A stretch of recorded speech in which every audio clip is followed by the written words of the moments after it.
There was a house in Westfield, New Jersey, that people used to admire. It sat at 431 Hillside Avenue, a grand Victorian mansion, 18 rooms spread across 3 floors, with tall arched windows and a wraparound porch. It had once been the kind of house that turned heads, the kind of house that said, "Someone important lives here." By November of 1971, the curtains were always drawn. Neighbors had noticed.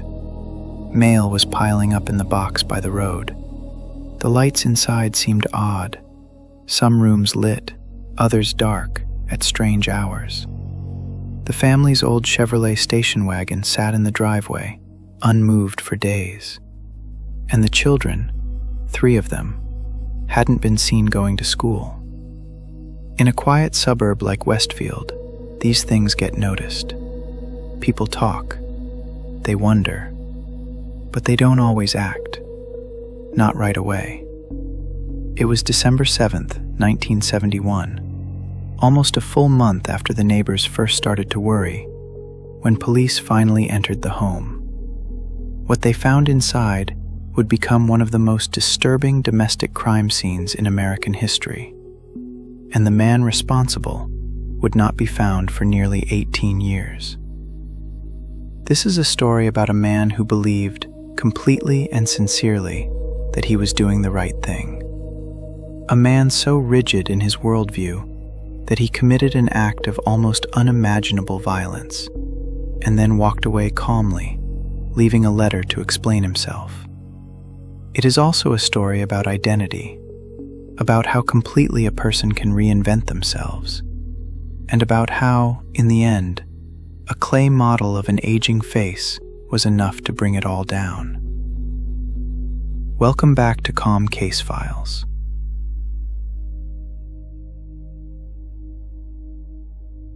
John Emil List was born on September 17, 1925, in Bay City, Michigan. He was, by all early accounts, a serious boy. Quiet, studious, the kind of child who sat up straight and did what he was told. His mother, Alma, was a devout Lutheran, deeply, inflexibly religious, and she raised her son to be the same. Church wasn't just part of the List household, it was the List household. John List grew up believing that God's law was the highest law, that duty was everything, that appearances mattered enormously, because how you appeared to the world was a reflection of your inner character. Weakness was not tolerated. Failure was shameful. He served in the army during World War II and the Korean War, earning the rank of captain. He was methodical, precise, good with numbers. When he came home, he earned a degree, then a master's degree, in business and accounting. He was, on paper, exactly the kind of man post-war America was built for. In 1951, he married a woman named Helen Taylor. Helen was a widow with a daughter from her first marriage.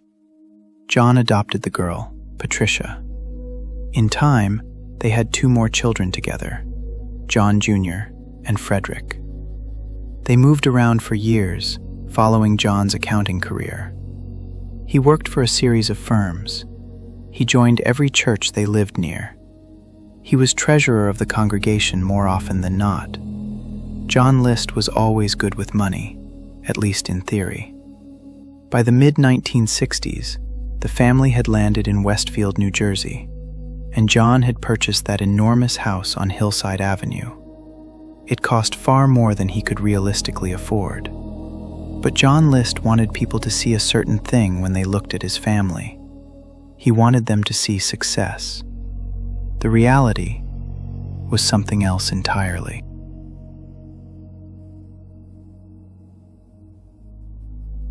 John List was a man who could not admit failure. He had lost his job in 1965. By 1971, he had been unemployed on and off for years. He was draining savings accounts. He had taken out loans. He had, at some point, begun intercepting his mother's Social Security checks. His elderly mother, Alma, who lived on the third floor of that big house, and cashing them without her knowledge to keep the bills paid. Helen, his wife, was ill. She had neurosyphilis, a condition affecting her brain, causing her behavior to become erratic and her health to decline. She drank. The marriage had grown deeply unhappy. His daughter Patricia, now a teenager, was interested in drama, in acting, things that John List associated with moral corruption and a lifestyle he disapproved of. She had friends he didn't like. She was pulling away from the church. His son John Jr. was also pulling away. The house, that beautiful, enormous, expensive house, was falling apart around them. It was too large to heat properly. Sections of it were closed off. The grandeur of it had become almost ironic. And through all of this, John List maintained the appearance of normalcy. Every Sunday, he drove his family to church. He nodded to the neighbors. He presented, as best he could, the image of a steady, respectable, God-fearing man. But inside, something had reached its limit. We don't know exactly when John List made his decision. What we know is that he planned it carefully. He withdrew money from bank accounts. He canceled the family's milk delivery.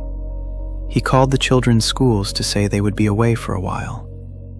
He wrote letters to his pastor, to his children's schools, explaining that the family was going on an extended trip to visit relatives. And then, on the morning of November 9th, 1971, John List carried out what he had decided to do. John List began that morning in the kitchen. He shot his wife Helen at the breakfast table. He then went upstairs to the third floor, where his elderly mother Alma lived in her own suite of rooms. He shot her there. He returned downstairs and waited. When his daughter Patricia came home from school that afternoon, he shot her in the family's ballroom, the large, mostly unused room at the rear of the house. He waited again. When his son Frederick returned from school, he did the same. When John Jr. came home from soccer practice that evening, John List drove to pick him up. They stopped for something to eat. Then he brought his son home. And there, too, he carried out what he had decided. John Jr. was 16 years old. After it was done, John List carefully carried the bodies of his wife and children into the ballroom. He laid them on sleeping bags. He folded their hands. He placed a Bible beside each of them. His mother Alma he left upstairs. He would later note in his letter that the ballroom was too far for him to carry her. He turned on every light in the house. He turned on the radio in the kitchen, tuned to a Christian music station. He ate a meal. He cleaned up after himself. And then he walked out the door.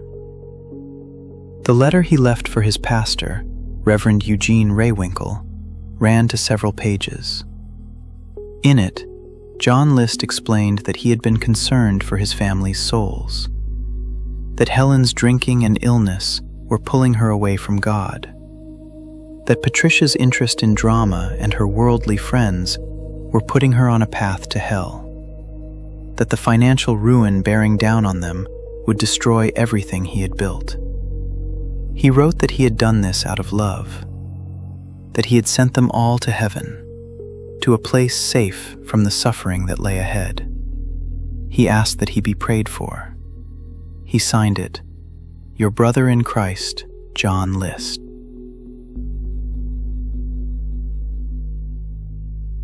For nearly a month, no one entered that house.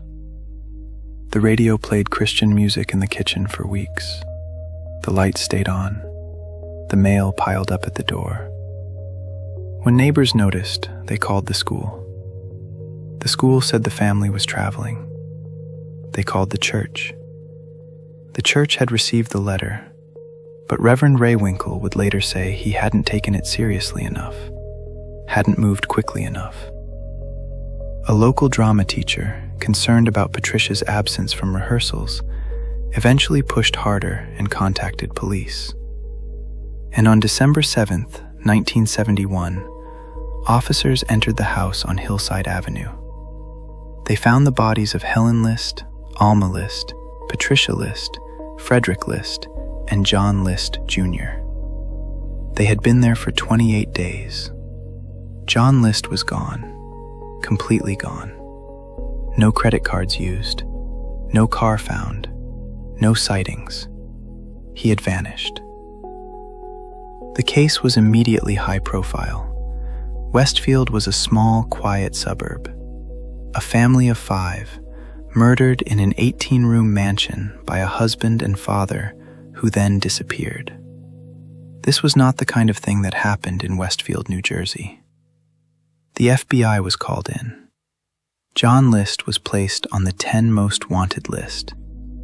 His face appeared in newspapers and on television, but there was nothing. John List had been, in a professional sense, an accountant, a man who understood systems, paperwork, documentation. He knew how identity worked on paper. And in 1971, identity was paper. There were no digital databases, no widespread use of Social Security tracking across state lines, no facial recognition software. If you walked away from your life in 1971 and didn't use a credit card, didn't contact anyone from your past, and started completely fresh, you could simply not exist anymore. And that is exactly what John List did. He left New Jersey and drove south. He eventually made his way to Denver, Colorado. There, under the name Robert Peter Clark, he began again. He got a job in accounting. He joined a church, a Lutheran church, naturally. He became treasurer of the congregation. He volunteered. He was described by everyone who knew him as quiet, reliable, thoughtful, and deeply religious. He was, by all appearances, a good man. In 1977, Robert Clark met a woman named Dolores Miller at a church function in Denver. They married in 1985. She knew almost nothing about his past. He told her he had been married before, that his first wife had died. He gave almost no other details, and Dolores, a kind, trusting woman, did not press. They eventually moved to Midlothian, Virginia, a suburb of Richmond. And there, Robert Clark, John List, lived quietly for years. He mowed his lawn. He went to church.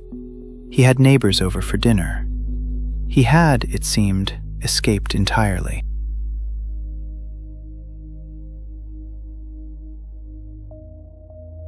Here is where the story takes the turn that most people remember. By the late 1980s, the John List case was nearly 18 years old. It had gone cold in every practical sense. There were no new leads, no sightings, nothing. And then, in 1989, the producers of America's Most Wanted, a television program that had debuted in 1988 and had already helped capture several fugitives, decided to feature the case. But they faced a problem. The most recent photographs of John List were from 1971. He would now be in his early 60s. A photograph of a 46-year-old man would be almost useless. So they did something relatively new. They hired a forensic sculptor named Frank Bender. Bender had a reputation for reconstructing faces. He'd worked on identifying unidentified remains, recreating the faces of people who had been found without identification. Now he was asked to do the reverse. Take a known face and age it forward by nearly 2 decades. Bender did not just use standard aging techniques. He studied everything known about John List. He read psychological profiles.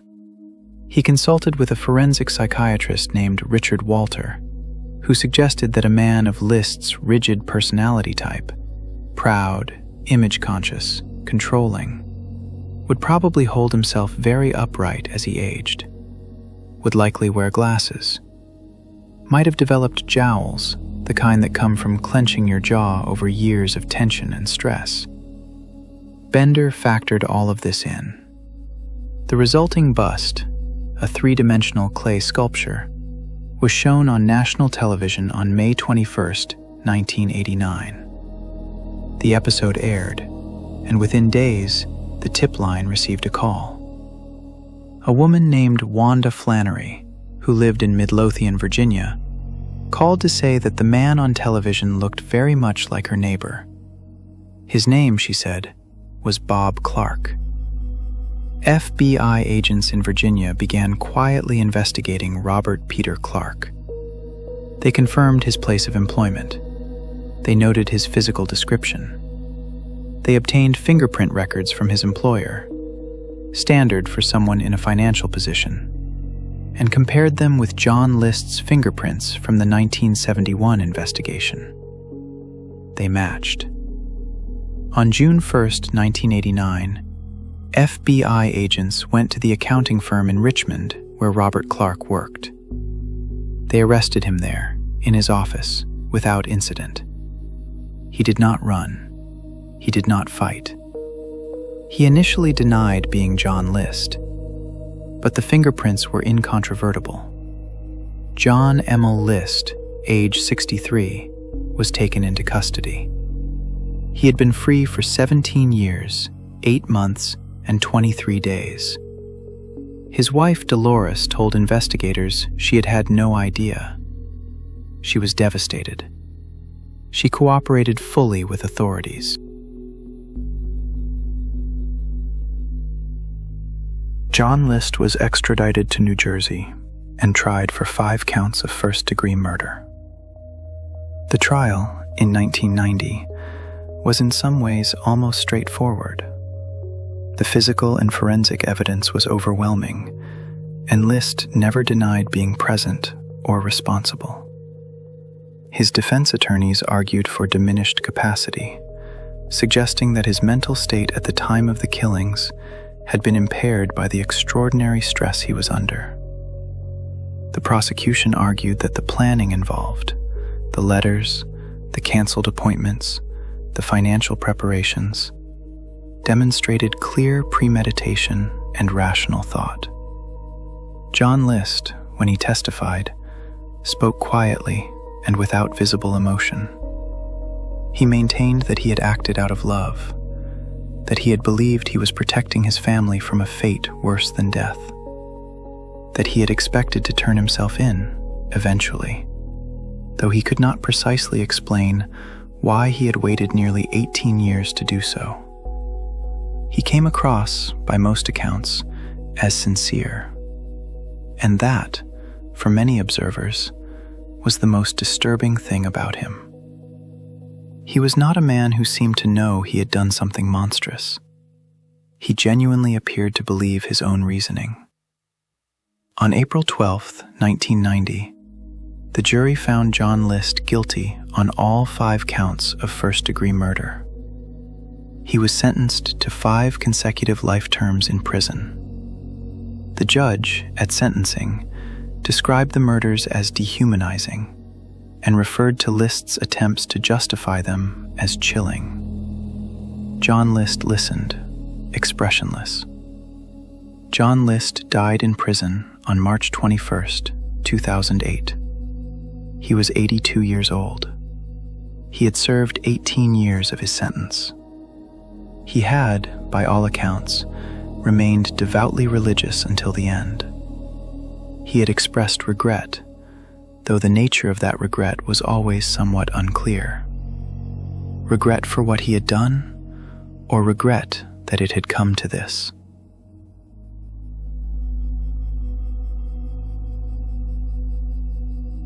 There are several things about this case that I keep returning to, and I want to spend a few minutes on them. Because this is a story that doesn't resolve neatly, and I think that's worth sitting with. The first is the nature of John List's self-deception. Psychologists and criminologists who have studied this case often describe List as someone with an extreme need for control, combined with a complete inability to accept failure or ask for help. The option of simply telling his family the truth, "We are broke, we are struggling, we need to make changes," appears to have been genuinely unthinkable to him. Not because he was calculating, but because his entire identity was built on being the provider, the patriarch, the man who had things under control. The moment that image cracked, he had no framework for who he was. The murders, in his mind, were not an act of rage. They were an act of management. A problem was presenting itself, and he was solving it.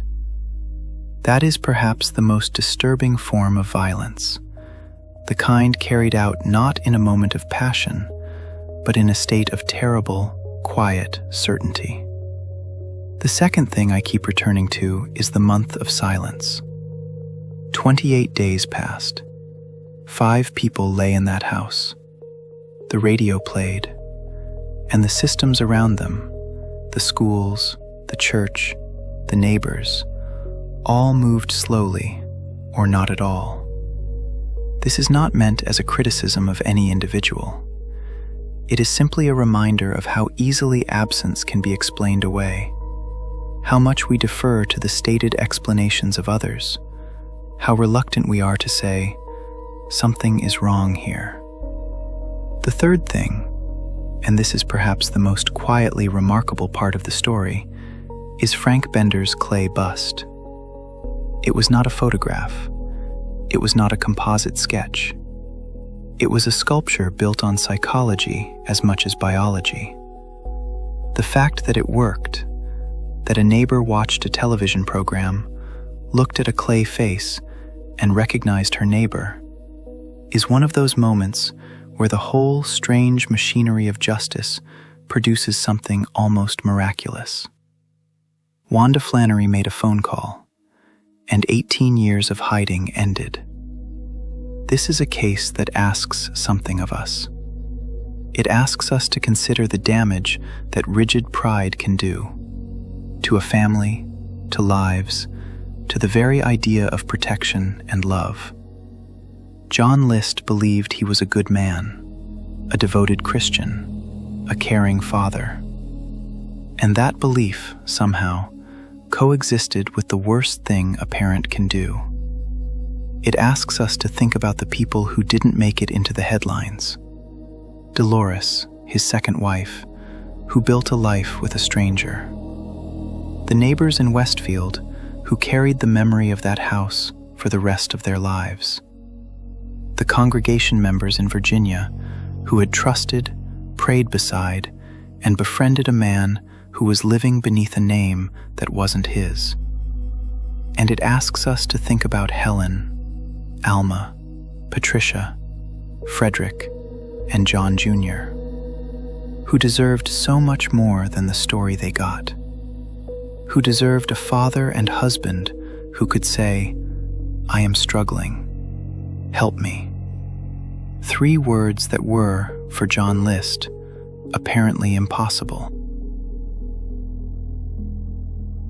If you enjoyed this video, please like, subscribe, and share your thoughts. See you in the next one.